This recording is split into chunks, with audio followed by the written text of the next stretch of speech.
નમસ્કાર ખેડૂત મિત્રો, હું છું શૈલેષ જલ્લુ અને ખેડૂત મિત્ર યુટ્યુબ ચેનલમાં ફરી તમારું સ્વાગત કરું છું. મિત્રો, મગફળીનો 100% બેસ્ટ ઉગાવો જો તમારે લેવો છે તો મારી પાછળ ઓરણી જોઈ રહ્યા છો તેનો ખાસ કરીને ઉપયોગ કરવાનો છે, કારણ કે આ ઓરણીમાં જે આપણે કેટલા બધા કામ એ કાર્ય કરવાના છે મગફળી વાવેતર માટે. ખાસ અમે જે સુધારા કર્યા છે, અમે જે નવું લઈ આવ્યા છે એ આજે હું તમને વિડીયોમાં બતાવવાની કોશિશ કરવા માંગુ છું અને વિડીયોમાં ખાસ અંત સુધી બન્યા રહેજો, કારણ કે તમે સ્કીપ કરશો તો મેન મુદ્દા તમારા છૂટી જશે અને પછી એમ કહેશો કે વિડીયોમાં કઈ લાભ નથી. પણ મારો હંમેશા જે વિડીયો છે કાયમ માટે તમારા માટે શીખવા માટે અને સારો ઉપાય લઈને આવું છું. તો અત્યારે ચેનલમાં નવા હોય તો સબસ્ક્રાઇબ કરજો. તમારો સમય નથી બગાડવો મારે, 1 મિનિટ 1 સેકન્ડ. તો મિત્રો, અત્યારે આમાં સુધારા શું કે આપણી પાસે ભારતની ઓરણી છે, સ્ટીલ મોડલ, બરાબર. આ ઓરણીથી આપણે વાવેતર કરવું છે મગફળીનું. ભારતની ઓરણીમાં આપણે અત્યારે ફિટિંગ કર્યું છે ઉપર અપુ અને પાછળ સમાર.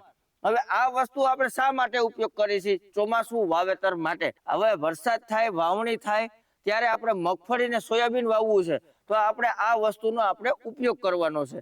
તો ખાસ આમાં સુધારા કઈ રીતે? ઘણા ખેડૂત મિત્રો પાછળ છે ને રાપ નથી હાંકતા, પાછળ ઓનલી ફોર હમા રાખે છે, વાવેતર કરીને હમા રાખે. તો એમાં શું થાય કે 2-4 દિવસ વરસાદ થયો હોય અને વાવણી થઈ હોય તો બિયારણ બધું ઉગી ગયું હોય છે, ખડ ઉગી ગયું હોય છે. તો ખડ ઉગી ગયા પછી તમે હમા રાખો તો એ બરાબર જામતું નથી. તો આમાં શું ફાયદો થાય કે વાવેતર થઈ ગયું, વાવેતર થાય પછી રપટ આલે એટલે બધું જે છે ખડ ને નાશ પામે, નિંદામણનો નાશ પામે અને પાછળ જે હમાર છે એ જગ્યા લેવલ કરી આવે એટલે આપણો મોલ ઉઈગા ભેગો તરત હાથીએ ચડી જાય, એટલે કે લેવલમાં જમીનને એકદમ આમ માઢ મારેલું હોય એવું, સમાર મારેલું હોય એવું એકદમ લેવલ પડું કરી આવે છે. અને બીજું આ ઉપર શું કામ કરશે? ખેડૂત મિત્રોને ઊંડા શીશરું વાવેતર થાય છે. તો ઊંડા શીશરું વાવેતર શા માટે થાય છે કે એ ઓનલી ફોર હમા રાખે છે ને એટલે આ રાપ એવું કામ કરે છે કે વધુય ના બેસવા દે, ઓછું પણ ના બેસવા દે. હવે આ રાપનો શું મિનિંગ છે એ આપણે થોડુંક વિડીયોમાં જોઈ. તો ખેડૂત મિત્રો તમે જુઓ, આગળ વાવેતર, પાછળ રાપ અને એની પાછળ હમાર અને એની પાછળ આપણું આ વ્હીલ. હવે આ વસ્તુ આપણી ક્યાંય નડતરરૂપ બનતી નથી. જેમ કે ખરા ખેડૂત મિત્રો એમ કે છે કે વ્હીલને આગળ લગાડો, પણ આગળ વ્હીલ લગાડવાનું નહીં, સક્સેસ નથી. તમને ગમે ત્યારે ચાલુ ઓરણીમાં કોઈ પથ્થર આવ્યો અને વ્હીલ ફસાઈ જાય તો વ્હીલ તૂટી જવાનો પૂરેપૂરી શક્યતા છે. એટલે વ્હીલને પાછળ જ લગાડવું. આ ચેન એવું હોય તો બહુ લાંબુ નથી થતું, ચેનને લાંબુ પણ કરી શકો છો અને ધોકો લાંબો કરીને વ્હીલને પાછળ કરી શકો કોઈ પણ ઓરણીમાં. હવે અત્યારે આપણે આ વસ્તુના મુદ્દા તમે સમજી ગયા. હવે આ શું કામ કરે? તો પેલી વસ્તુ તમને ખાસ કહી દઉં કે આ ઉપર આપવું આપણે શું કામનું છે. તો અત્યારે આપણું આ બધું લેવલ છે, ઉપર આપવું ને દાતા. જેટલી ટોપલીન ટૂંકી કરશો એટલું ઉપર આપવું દાતા વધારે પડશે. હવે ભાઈ ટોપલીન ટૂંકી કરો તો તમે જોવો છો જેમ ટોપલીન ટૂંકી કરે છે એમ અહીંયા પાછળ ઉપર આપવું ઊંચું થાય છે. તો આ વસ્તુ શું છે કે આ દંતાર એટલો જ બેસે જેટલો આપણે ટોપલીન થી વધઘટ કરશું. જો વધારે આપણે લોડ મૂકશું તો આખો દંતાર વધારે પડશે. પણ આ તમે બસ હવે રેડી. હવે આપણે અહીંયા જે જગ્યા છે ને એ દંતાર અહીંયા વધારે પડશે, ત્યારબાદ ઉપર અપવું હાલશે એટલે દાણા બહારને દેખાશે નહીં, દાણા નીકળશે નહીં. પણ દંતાર હાલી ગયો પછી ઉપર અપવું હાલી ગયું અને પછી પાછળ હમાર હાલી ગયો. મેન વસ્તુ ખેડૂત મિત્રો આમાં શું ફાયદો છે કે હાઇડ્રોલિક તમારી એક સરખી હાલે, હાઇડ્રોલિક વધુ ઓછી ના પડે. ઉપર અપવું સાથે હોવાથી તમારો દંતાર કંટ્રોલ થી હાલે, ન વધારે દાણા ઊંડા જાય ના સીસરા રહીએ. હવે દાણા ઊંડા કેટલા નાખવા એ પણ એક મહત્વની વસ્તુ છે. તો મારું એ કહેવાનું થાય કે દાણા એટલા ઊંડા નાખો તમારો દાણા કાયદેસર અંજાઈ જાય, 2 થી 2.5 ઇંચ, એનાથી વધારે ઊંડા નહીં નાખવાના. કારણ કે છોડ દાણા નબળા હોય તો એ ઉગવામાં કેવરાવે છે, કારણ કે એને અમુક જગ્યા અંતર હોય એ મુજબ જ એ જમીનને સીરીને નીકળી શકશે. પછી જાજા ઊંડા હોયા જાહે તો નીકળશે નહીં.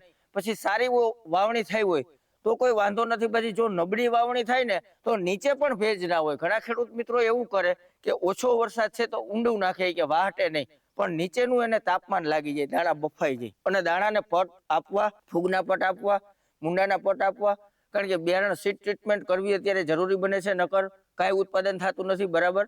હવે કહેવાનો અર્થ એ છે કે ઘણા ખેડૂત મિત્રો એવું પણ કહે છે કે શું સાથે પાયા ખાતર વાવવું, ડીએપી વાવવું. તો આમાં આપણે શું કરવાનું? સાથે ડીએપી વાવવું હોય છે તો એનું આ દાંડું અહીંયા ખુલ્લું કરી નાખવાનું છે. તમે જુઓ, પાછળ ડીએપી નું ખાનું રાખ્યું અને અહીંયા આ દાંડું ખુલ્લું કરી નાખ્યું. ભાઈ અહીંયા આવીને બતાવો. હવે આપણે આ દાંડું અહીંયા ખુલ્લું કરી નાખ્યું જેથી અહીંયા ડીએપી પડે તો અહીંયા ડીએપી વેરાઈ જાય છે. ડીએપી વેરાઈ ગયું એટલે છોડને ગરમ ના લાગે, પાછળ ઉપર અપાની મદદથી એ દટાઈ પણ જાય છે. એટલે ડીએપી તમારું વેસ્ટ પણ ના જાય, ગરમ પણ ના લાગે, કામ પણ કરી જાય. કારણ કે જો સારી અને લોઠી વાવણી હોય તો ડીએપી બહુ કામ સારું આપે છે. માંડવીનો ઉગાવો સરસ આવે છે અને માંડવી કાળી નીકળે છે. ઘણી એવા પડાવ હોય છે કે જે પીળી મગફળી નીકળતી હોય, તો એને તો અવશ્ય સાથે ડીએપી વાવવું 15 કિલાની આસપાસ, એમાં કોઈ વાંધો નથી. આ રીતે વાવવું, આની હારોહાર નહીં વાવવાનું. બે દાંડવા સાથે રાખીને અહીંયા મગફળી પડે ને અહીંયા ડીએપી પડે એક જ હાયરમાં, તો એને ગરમ લાગવાના ચાન્સ છે, બાકી ગરમ લાગતું નથી. હવે બીજો ફેરફાર શું કે આપણે જે આ ભારતની ઓરણી આપણે વેચાણ કરી છે, ભારતની ને ધરતીની મગફળી માટે બેસ્ટ ભારત ને ધરતી આપણી પાસે છે. તો હવે આ ઓરણી all in one, all rounder ઓરણી એને કેમ કહેવાય કે આમાં 9 દાતા ફિટિંગ હતા અને આપણે 18ની જારીએ 5 દાતાનું ફિટિંગ કર્યું. એટલે આપણે ટ્રેક્ટર હાલવામાં ચાલે. અને અત્યારે મગફળી વવાશે, સોયાબીન વવાશે 18 ઇંચની જારીએ. ત્યારબાદ આ જ ઓરણીમાં આપણે જીરા ધાણાનું, જીરા અને તલ વાવવાનું છાટણી અહીંયા ફિટિંગ થાય, બરાબર છે.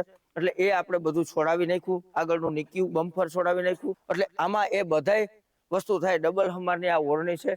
9 દાતાની ઓરણી અને છાટણી બંને સાથે થઈ જાય. અને આમાં પાટલી ફિટિંગ કરવી હોય ઘઉં વાવવાની તો પણ થઈ જાય. એટલે આ એક ઓરણીમાં બધાય કામ થઈ જાય. અટાણે ખેડૂત મિત્રો ઓરણી ખરીદી છે, તો મારું એ કહેવાનું થાય છે કે ઓરણી ખરીદવી હોય તો આ રીતે ખરીદી શકો, જેમાં તમારા બધાય પાક વાવી શકો આરામથી. અને ખાસ હવે વાત કરી સારી ઓરણી અને નબળી ઓરણીની. હવે મિત્રો ઘણા હજી આપણા ખેડૂત મિત્રો છે, થોડુંક મારે ખેડૂત મિત્રોને એટલું એવું કહેવાનું થાય છે કે વસ્તુ ખરીદતા પહેલા એ લોકો જાણે તો છે જ, પણ છેલ્લે તો ન્યા જ ઉભા રહેશે કે ભાઈ સસ્તું વસ્તુ કઈ છે, મને અમને સસ્તું આપો. ભાવ જોઈને જે લોકો વસ્તુ ખરીદશે ને ત્યાં સુધી હજી દુઃખી થશે. કારણ કે ભાવ આજે જેવી વસ્તુ હોય એના એવા ભાવ હોય છે, બરાબર. આજે તમે અત્યારે એક જ વખત તમારે ખર્ચ કરવો પડે છે કે 2 થી 5 હજારનો ખર્ચ વધારે હોય. બાકી જે નબળી વસ્તુ છે પણ એમાંય પણ ભાવ તો તમારે દેવો જ પડે છે, પૈસા તો ગણવા જ પડે. પણ સારી વસ્તુમાં 2 થી 5 હજારનો ડિફરન્ટ હોય તો એ તમને કાયમ માટે, તમારે 5,000 રૂપિયા વધારે નાખ્યા તો કાયમ માટે તમે શાંતિથી સારી વસ્તુ વાપરી શકો. હવે આ સ્ટીલ છે, સ્ટીલ પણ કેટલી પ્રકારના આવે, નબળું આવે, સારું આવે. હાઈ ક્વોલિટી સ્ટીલ હોવાથી ઘડીકમાં કટાવાના કોઈ ચાન્સ ના રહે. ત્યારબાદ જે ખાનાનો શેપ આપેલો હોય એ એવો શેપ છે કે મગફળીના દાણા ફાડા ના થાય, મગફળીના દાણા ફાડા ના થાય અને એક ધારો કંટ્રોલ લે. આજે ઘણા એમ કે છે કે પીવીસી ના ખાના. હવે ખેડૂત મિત્રો પીવીસી ના ખાનામાં તકલીફ શું કે પટવાળા દાણા હોય ને તો જોઈએ એવા લસે નહીં. જેમ કે આ ખાનામાં જે સ્ટીલ છે એ તો લીસું જ હોય છે, તો એમાં દાણા તરત લસી અને કાયદેસર એનું ઉપાડી લે છે. હવે ખેડૂત મિત્રો કહેવાનું એક હજી પણ એક એવી વસ્તુ છે કે તમે વાવેતર પહેલા, વાવણી પહેલા, વરસાદની વાવણી પહેલા તમે વાવવા માંગો છો તો આ ઓરણીથી કઈ રીતે વાવવું. તો આ ઓરણીથી વરસાદ પહેલા આપણે જે ચાંસ નાખેલા હોય તો એ આપણે ધોરિયા પંચિયાથી ખોલવામાં આવે અને એમાં પિયત આપીને આપણે એમાં શું કરવાનું કે આ ઉપર અપુને હમારને અહીંથી છોડાવીને મૂકી દેવાનું. ખાલી ઓનલી ફોર આ દાતા પૂરતું હાંકવાનું. પાછળ તમે રેતી ભરેલી પોટલી હોય આપણી ડીએપી ની થેલીમાં, એ બાંધી અને દંતાર વાહન લગાડી દેવાની, અથવા પાણીની ફ્લેશ હોય આપણે મોટર સબમર્સિબલમાં, એની પાછળ લગાડી દો એટલે સાહમાં દાટવાનું બેસ્ટ કામ કરશે. હવે ફ્લેશના વજનથી વ્યવસ્થિત રીતે દાણો અંજાય છે અને એની ઉપર પાણી મૂકવામાં આવે તો દાણા તણાતા પણ નથી, ખરેડો પણ ન મારે. એટલે એ ફ્લેશ જે સબમર્સિબલ મોટરની હોય તે અહીંયા લગાડી દેવાની, આની પાછળ બાંધી દેવાની. એટલે એ દાણા અંજવે આવશે અને આ ઉપર અપુને હમર છોડાવી નાખવાનો. ત્યારબાદ પાણી આપી દેવાનું. પાણી આપ્યા પછી જમીન થોડીક 1 દિવસ 2 દિવસ વાટી જાય ત્યારબાદ ફરી આ ઉપર અપુ છે એ દંતારને ફરી આપણે હાકી નાખવાનો. દંતાર ઊંચો લઈ લેવાનો, ઉપર અપુને હમર હાકી નાખવાનો, એટલે નિંદામણનો પણ નાશ પામે અને 15 થી 20 દિવસની અંદર વરસાદ થાય ત્યાં સુધી મગફળી ઉગી અને જબરી થઈ જાય. પિયતની આપવાની કાંઈ જરૂરિયાત રહેતી નથી. 18ની જારીમાં અને 27ની જારીમાં આ બેસ્ટ રીતે વસ્તુ થાય છે. અને મોટા ટ્રેક્ટરથી આ રીતે વાવેતર કરી અને આ જ રીતે ફરી એમાં હાથી આંકવામાં પણ આપણે જોશું આગળ બેસ્ટ જુગાડ, જે આપણે ઘણા વિડીયોમાં જોયું પણ હશે. તો ચાલો હવે મિત્રો આપણે મગફળીના ડબલિયા રોટર ફિટિંગ કર્યા છે, તમે જોઈ શકો છો. હવે આની ઉપર હું સ્પેશિયલ વિડીયો પણ બનાવવા માંગુ છું કે આગળનો વિડીયો હું સ્પેશિયલ આની ઉપર બનાવવા માંગીશ કે રોટરને કાયદેસર કેમ ફિટ કરવા અને કેવા રોટર વાપરવા, કઈ જગ્યાએ વાપરવા, એ પણ મહત્વની છે. આ વિડીયોમાં એ વધુ ચર્ચા થશે તો વિડીયો લાંબો થઈ જશે. એટલે સ્ટીલના ખાનામાં દાણા લહવામાં કોઈ પ્રશ્નો ના આવે.